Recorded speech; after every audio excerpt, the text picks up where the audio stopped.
Meku Ananse and the gum statue.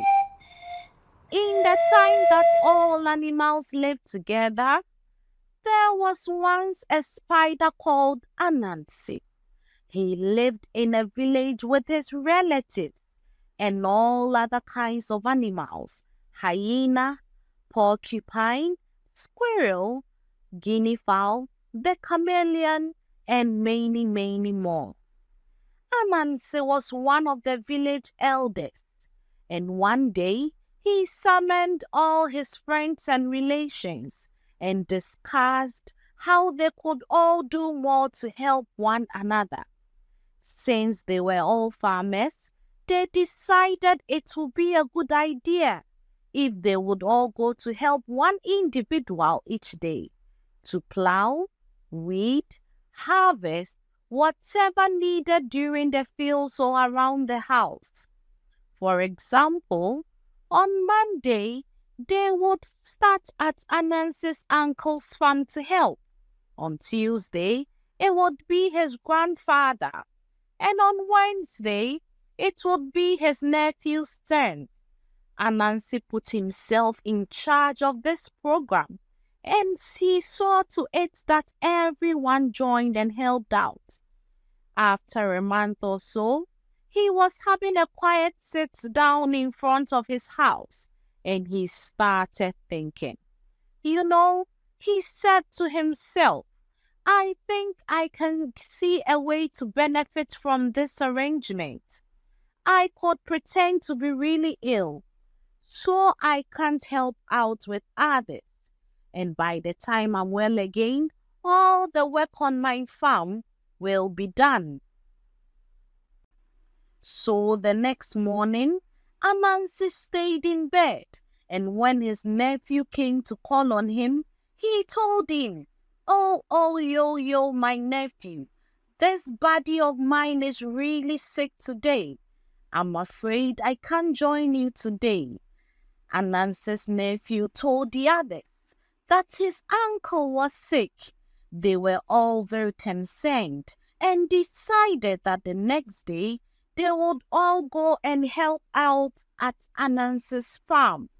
This went on for several weeks, and Anansi's condition got no better.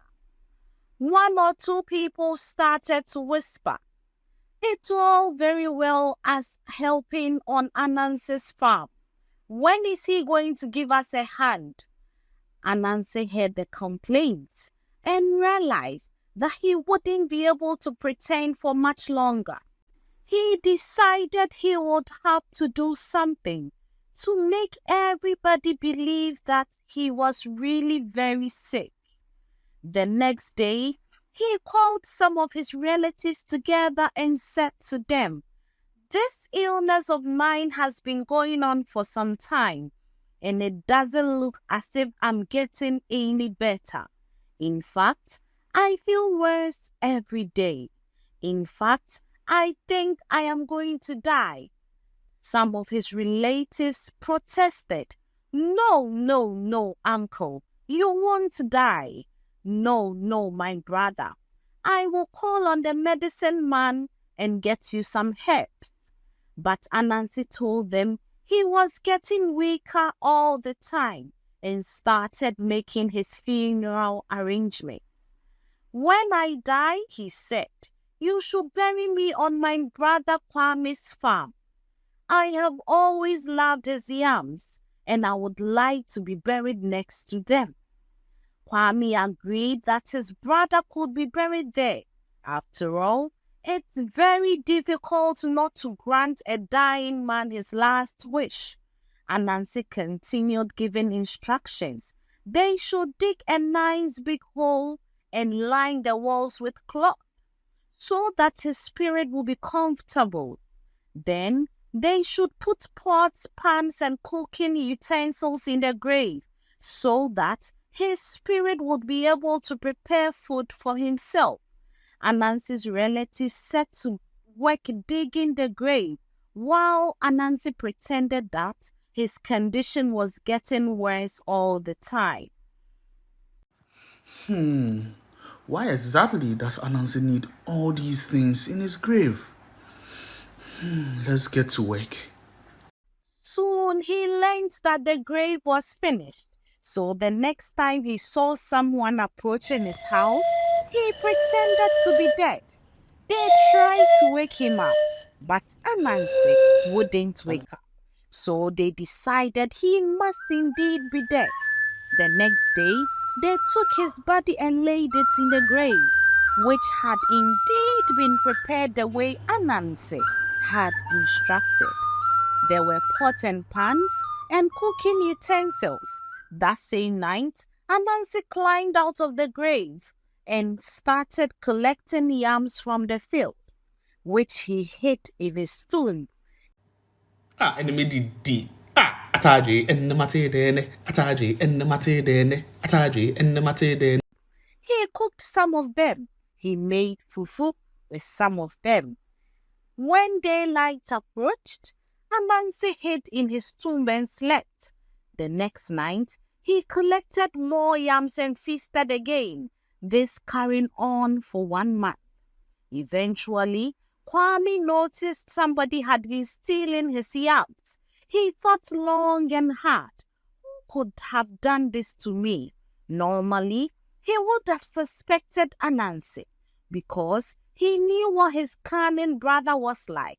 But he was dead, and he just couldn't think who else could be doing this to him. Kwame decided to set a trap.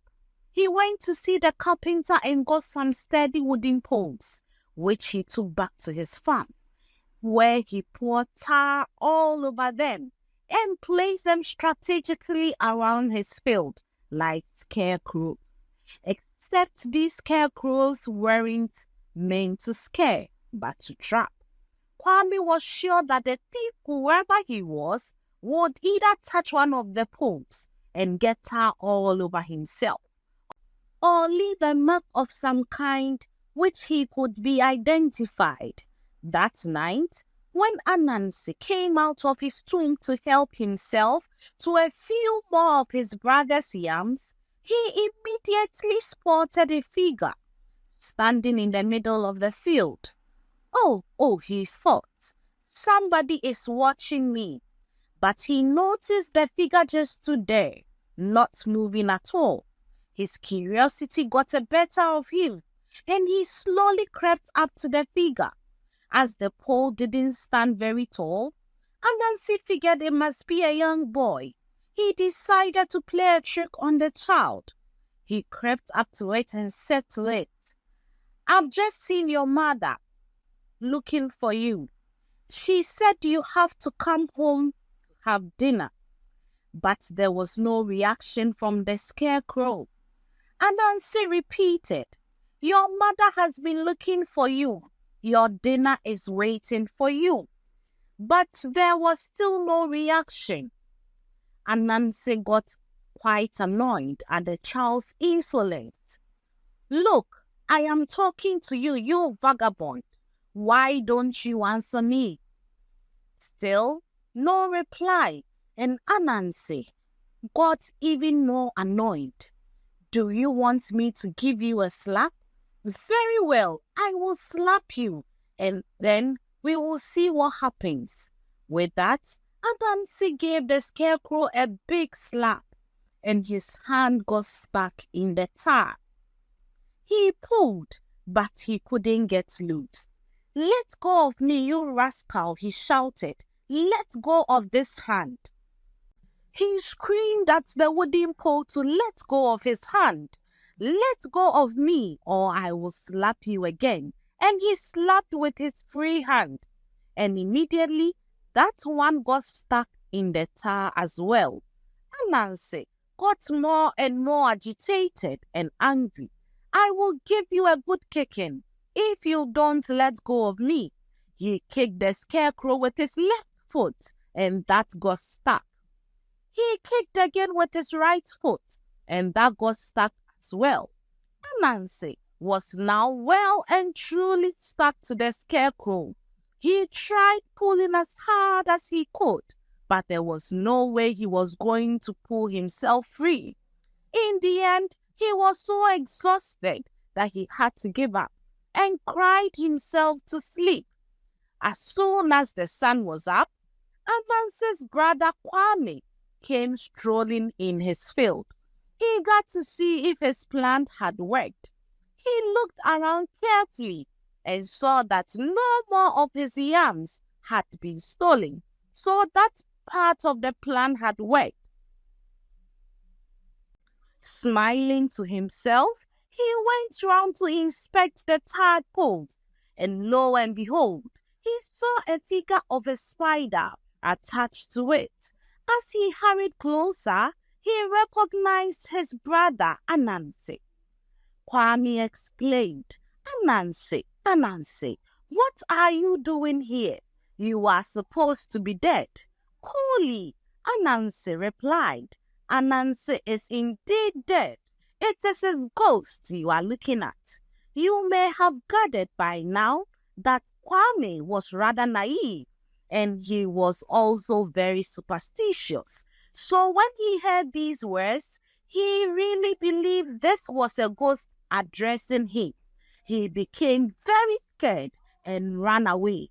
He ran straight back to the village, calling out to everybody he passed, Ananse's ghost. I have just seen Ananse's ghost. People gathered round him, wanting to know more. Kwame told them he'd seen Ananse's ghost stuck to a pole he'd put up on his farm. Of course, all the villagers wanted to see this, so they all started running to Kwame's farm. There, they saw for themselves the figure of Ananse still glued to the pole. What are you doing here? They asked. You were supposed to be dead. We buried you not so long ago. You are looking at my ghost, wailed Ananse, who was getting very uncomfortable. The villagers too were scared, and they were about to run away. But Ananse cried out, Stop, stop. Why are you running away? I am your relation, aren't I? There's no need to be scared. And anyway, I need your help. I need your help. One of the braver men came a little closer and asked, What kind of help do you need, Ananse brother? Ananse replied, I am stuck to this tadpole. Can't you see? I need help to pull me free. 2 or 3 of them worked up enough courage to approach and started pulling him. Ananse giving them instructions. Pull here, a little more on this side, a little harder here. But one of the villagers who'd been pulling at Ananse's legs stood back and scratched his head. Wait a minute, he said. This is not a ghost. This is the real Ananse. He is not dead at all. They all stopped pulling and heaving. Yeah, said another. How can a ghost be instructing us to pull here and pull there? They started hitting him with sticks, throwing mud at him, and raining insults at him. Impenningfoɔ sɛ, Woma w'ani a, woma apɔnkye akyi. To it, if you act too wise, you end up greeting the goat. Ananse got what he deserved from being wise. What did we learn from this story?